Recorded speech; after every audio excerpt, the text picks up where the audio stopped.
Who goes there? A friend. Under what captain serve you? Under Sir Thomas Erpingham.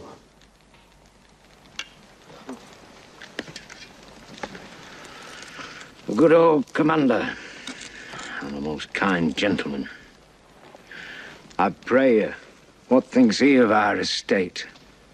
Even as men wrecked upon a sand that looked to be washed off at the next tide. He hath not told his thought to the king. No. Nor it is not meet he should. I think the king is but a man, as I am. The violet smells to him as it doth to me.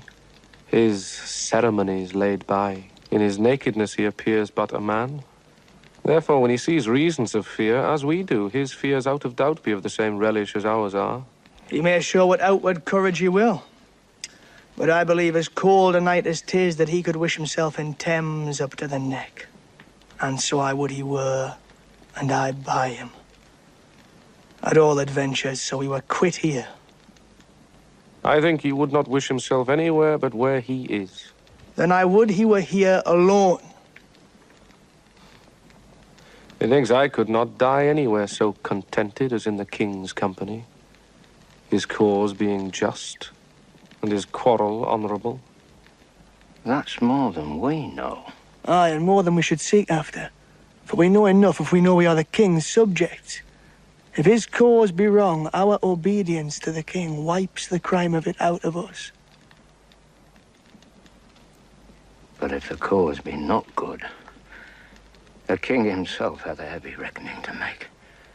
And all those legs and arms and heads chopped off in a battle shall join together at the latter day and cry, oh, we died at such a place.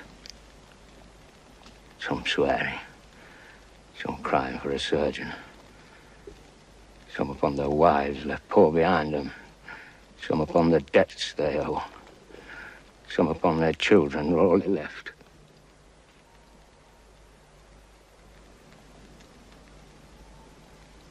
I'm afeard that a few die well, that die in a battle.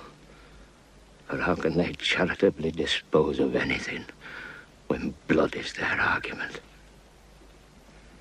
Now, if these men do not die well, it'll be a black matter for the king that led them to it. So if a son that is by his father sent about merchandise do sinfully miscarry upon the sea, the imputation of his wickedness by your rule should be imposed upon the father that sent him. But this is not so.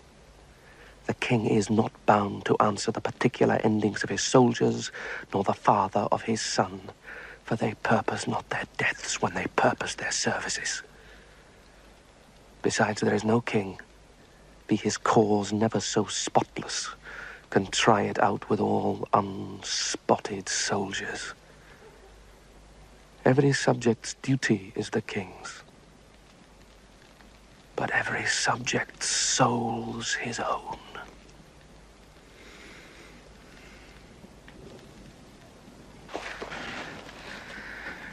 'Tis certain. Every man that dies ill, get upon his own head. The king is not to answer it. I do not desire he should answer for me. And yet I determined to fight lustily for him. I myself heard the king say he would not be ransomed. Aye, he said so to make us fight cheerfully. But when our throats are cut, he may be ransomed and we near the wiser. If I live to see it, I'll never trust his word after. You pay him, then. You'll never trust his word after. Come, 'tis a foolish saying. Your reproof is something too round. I should be angry with you if time were convenient. Let it be a quarrel between us, if you live. Be friends, you English fools, be friends. We have French quarrels enough.